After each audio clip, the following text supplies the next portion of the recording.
Dr. Pantelidis here. This is a video about undergraduate dissertations and more specifically about the methodology chapter or the methods chapter. That should be chapter 3 in your dissertation.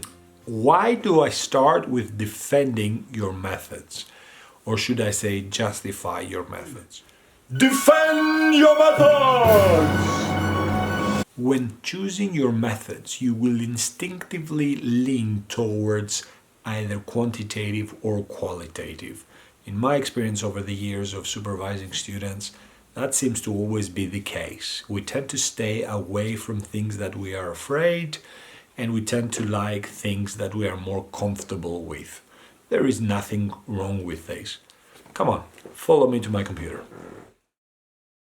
So let us pretend that we are at the very early stage, we are building our proposal. Now the easy way to justify your methods is to open a book like Saunders or Sekaran, a research methods book for business students, and let's say you want to use interviews. You go to the section about interviews, you find what the strengths and weaknesses are, and you're using the strengths to justify the reasoning why you choose these particular methods for your research project. Now you can go one step further and take 2 or 3 articles and create this little table where you've got the citation of the study purpose here, what methods did the author or the authors used, the sample size, and the key findings. Now what this can do is if you've got 2 or 3 studies, you can say, okay, all of these perhaps used, if they all used interviews, you can argue that this is the common methods that are used by authors who are researching similar topics. If they're doing the opposite, they're doing questionnaires and you want to do interviews, you can argue that the majority of the authors seem to have utilized quantitative techniques. You want to go further and you want to delve deeper into the meaning of the findings. Therefore, you found a gap in the methods used and you're going to attempt to use an alternative method. You can defend this either way. The important thing is that you defend it. You justify your reasoning why you chose those methods. Now, if we fast forward into your 3rd chapter, you can do much more, where you can actually have 15 to 20 papers that directly link to your particular topic and research, and you can do the exact same, and you can make a judgment call as to how you are going to defend the choice of your methods. So there you go, a quick idea of how you can defend your methods, either at the proposal stage or at the chapter writing stage for chapter 3. What you got to say about this, Wolfie? Now for the second part of this video, what I am going to attempt to do is take the stigma out of some Greek words that you might see when you're reading about research and research methods. Stigma. See what I did there? Okay, so jokes apart, you're going to come across with words such as ontology, epistemology, and methodology.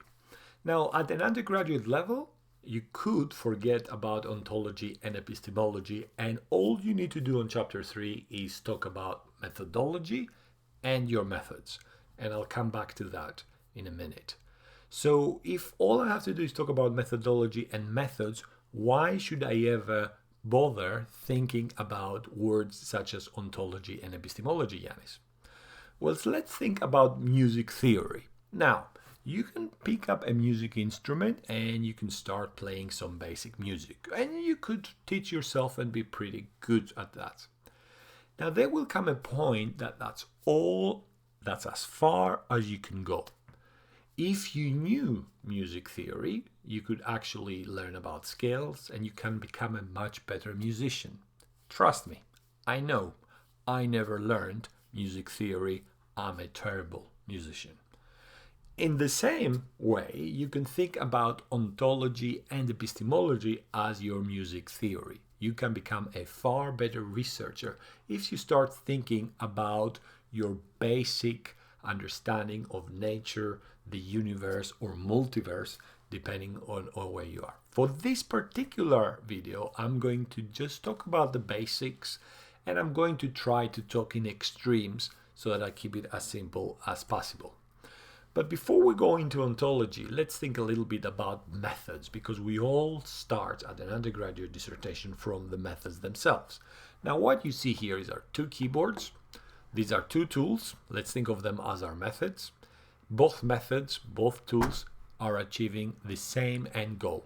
Now, this is your typical keyboard and this is your ergonomic keyboard. Now, Word has it that if I knew how to use this ergonomic tool, ergonomic keyboard, I could type faster, I could have less pains in my back, less pains in my hands, and generally this is meant to be, in the long run, is meant to be a much better tool.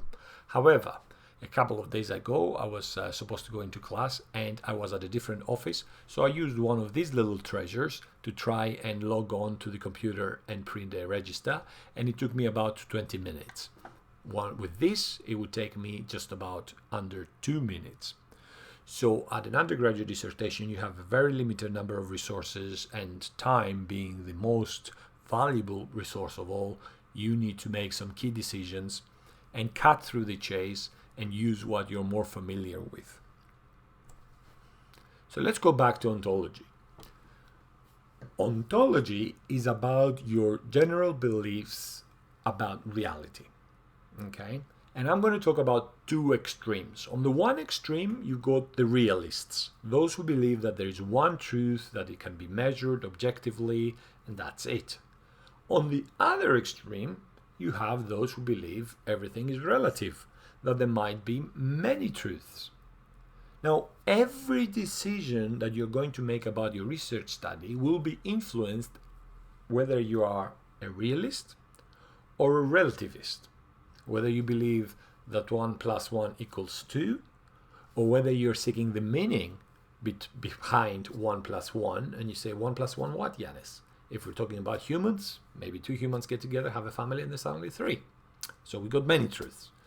So ontology is about your belief system. How do you see the world and how you interpret truth? And that's very important. You need to reflect a little bit about that. You don't necessarily need to write anything about that in your dissertation at undergraduate. You would have to write about that if you were writing a PhD. The next layer down from ontology is what we call epistemology. And epistemology stands for the science and the word of the science. In simple terms, really, what this is all about is about your relationship with the data collection and the data. If you think about ontology, before we were talking about relativists and realists. The question here is, do you believe you're completely removed, totally objective to how you deal with the data, to how you collect the data? Or do you believe your presence might affect the data one way or another? Again, that stage, epistemology, you do not need to discuss it in your undergraduate dissertation, but I would expect to see at least a small section on epistemology from a master's student dissertation. Now, you might come across these words, ethic or emic, and if you look at the word emic, very easy to remember that if you reverse those two letters, it's me. So this suggests an emic approach is the approach where your presence, me, affects the data. I am part of the whole process, while the ethic is that you are completely objective and you take an approach where you're outside of your data set, outside of, you've got no relationship directly in influencing your data collection or your data analysis. Which leads us to methodology. Now, methodology is, some people confuse it with methods. Methods is just the data gathering techniques, the tools that we use, but behind those tools there is a systematic way that you're using those tools to gain knowledge. Some might say the systematic theoretical analysis of the methods applied to a field of studies. In other words, these are philosophies that dictate how your data should be gathered, analyzed, and presented. So this is the end of the mini-series. We tried to have a little bit of fun with this video. Wolfie and I would like to wish you all the very best of luck with your dissertation. Bye-bye.